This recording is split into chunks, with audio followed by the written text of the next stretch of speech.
Hello, everyone. It's Thursday at noon, and I am coming in to say hi and chat with everybody about some things that I think are important to talk about. So, for those of you who are tuning in right now, I am Spyce, and I am a love empowerment coach for strong, successful women who want to change their patterns that they have in love and see how they can make their own personal relationship to love something empowering instead of something disempowering, which is what happens a lot in love. So, hey, Kevin, I haven't seen you in a while. Nice to see you. So if you are watching this video and you want to say hi or just give a like or a love or any kind of emotion that this sparks in you, I would love to know that you are here watching it, because sometimes I just don't know when people pop on if I'm not paying attention. Hey, Melanie. Yay. So good to see you. Hey, look, both people who are on right now live in Colorado. That's cool. So I'm in California, they're in Colorado, and Kevin is a strong, successful man. So that is awesome. We need strong, successful men to go with us strong, successful women, or else it can be really difficult. We have to all be able to communicate with each other. So that's one of the main things. I just was seeing somebody's post who is another dating coach who was talking about how women and men are so different, and how we just have to we can't communicate, and women can only like bond with women, and when they come to men they just don't know what they're doing. And I'm just like, that's kind of bullshit, I think. Because I really feel like that it's more about a human connection, and it's more about, when you take the gender out of the connection, out of the communication knows no gender, folks. So that's all I'm going to say. But today I am talking about some other things, so I'm not going to go too much off on that. Today I really want to talk about boundaries. So tonight I am doing a workshop on setting boundaries. And so if you're somebody who's watching and you're in the San Francisco Bay Area and you want to come to the workshop, you can check out my page for more info. We are getting close to capacity though, so you may want to buy your tickets ASAP, but it is a free event, so all you have to really do is register.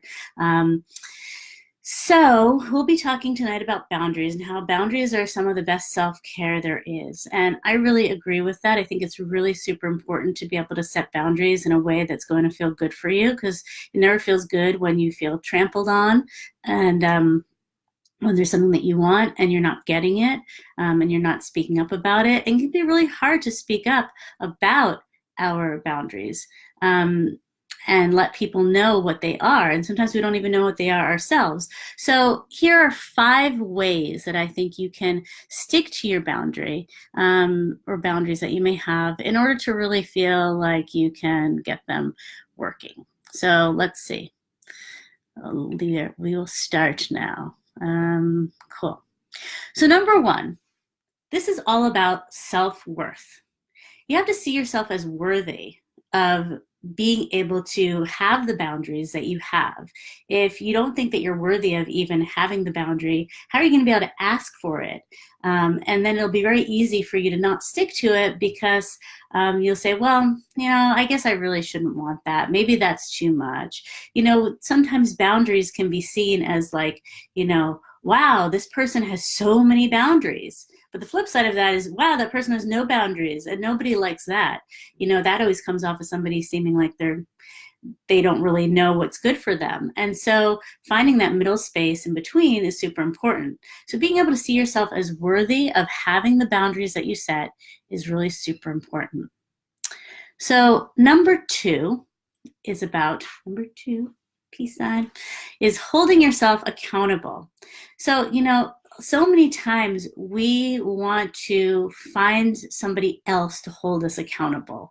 Like, we all want an accountability buddy, we all want a support system, we all want a coach, we all want a personal trainer, we all want a dad or a mom or someone who's going to be like, no, you have to do that.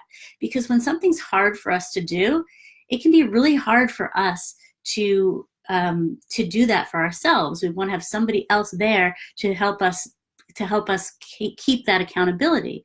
But it's really important to be able to have that accountability within yourself. When you do that, you are showing the universe that you do have self-worth, and that you deserve to have the boundaries that you have. And so by holding yourself accountable to your boundaries and making it about nobody else except for you is super duper important. Number 3 is one of my favorites. It is let yourself be a hell maybe. So, we talk a lot about hell yes, hell no, and I think we don't give enough credence to the idea of hell maybe, because sometimes you just don't know. Sometimes somebody asks you to do something and you're not sure what you feel about it. Maybe you do want to do it, maybe you don't want to do it. And a lot of times we might just say no in the moment because out of fear of committing to something that we're not sure if we want to do, and then it might be something that we actually do want to do.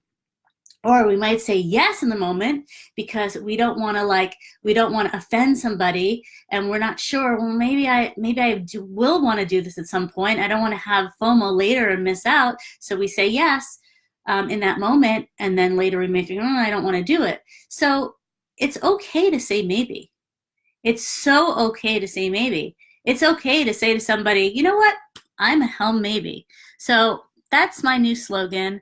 And well, it's not really new, but that's like one of my slogans. And if you feel like getting it on a t-shirt, let me know. I'd be happy to see that. Of course, I would want you to put the by Spyce on there. But besides that, we can work out the royalties. So number 4 is let yourself fail and love yourself deeply anyway. Because, so many times we feel like, oh my God, I'm not doing a good job at this. Like, especially with these boundaries, it can be really, really hard to set a boundary. And sometimes if you set it and either like somebody pushes past it or you say, and you kind of slide on it, we make ourselves feel really bad about that. And we think that we have done something wrong.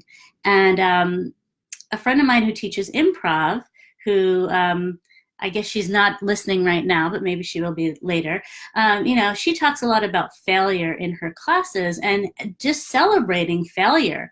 And I think that's a really wonderful thing to remember, is that it's really okay to fail, and it's okay to allow yourself to fail, and just know that, what?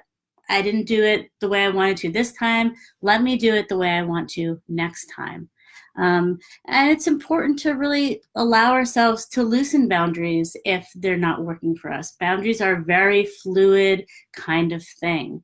And, you just kind of need to roll with it sometimes. And you need to be able to be really, really present in the moment of what you're doing and see how it feels to you. And don't be too stuck and rigid around it.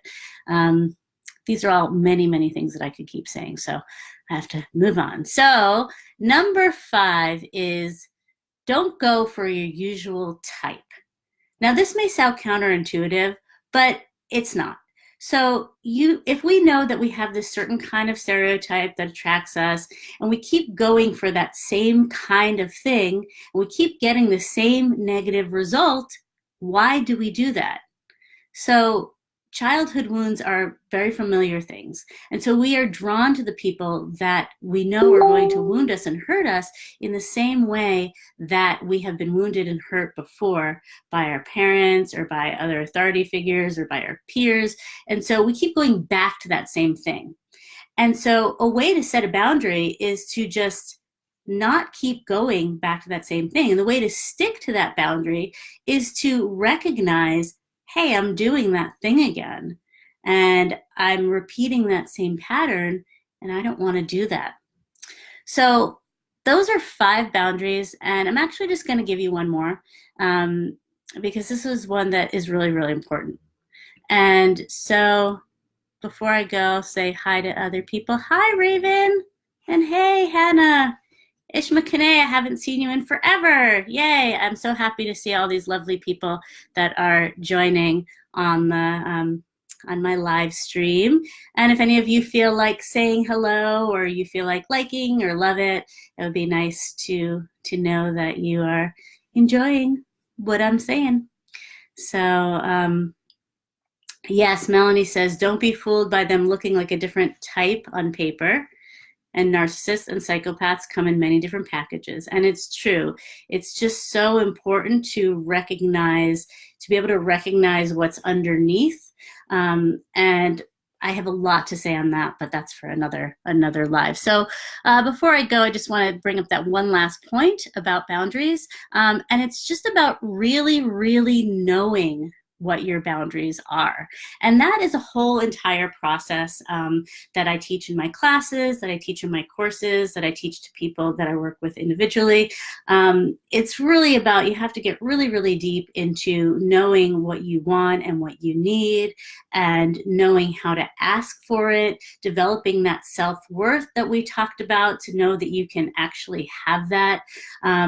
And then really just like knowing how to set your boundary from a place of clarity and not from a place of trigger. That's super duper important, because so many times we are just triggered and we set a boundary. We say, you know what? I'm never going to have that happen again. That's it. That's my boundary. But then you can't stick to it because it's not reality. It's not based on maybe even what you actually want or need or can have in your life. It's just based on this trigger of like, nope, nope. It's like a shield that you put up. And boundaries have to be more of a filter than a shield. So that's the last thing I'm going to say about that. But I hope you all enjoyed this. And if this is something that resonates with you and you want to chat with me more about it, I'm happy to meet up and chat with anybody. Well, meet up virtually, because most of you lovely people are in other places. So, so drop me a line and let's chat more about this. And you can find out more about how I work with strong women to help them be as successful in love as they are in every other aspect of their life. And you can join my Facebook group, and you can check out my website. And I look forward to speaking with all of you again. I'll be back here next week with another edition. And in the meantime, stay strong, stay beautiful, and I'll see you later. Bye.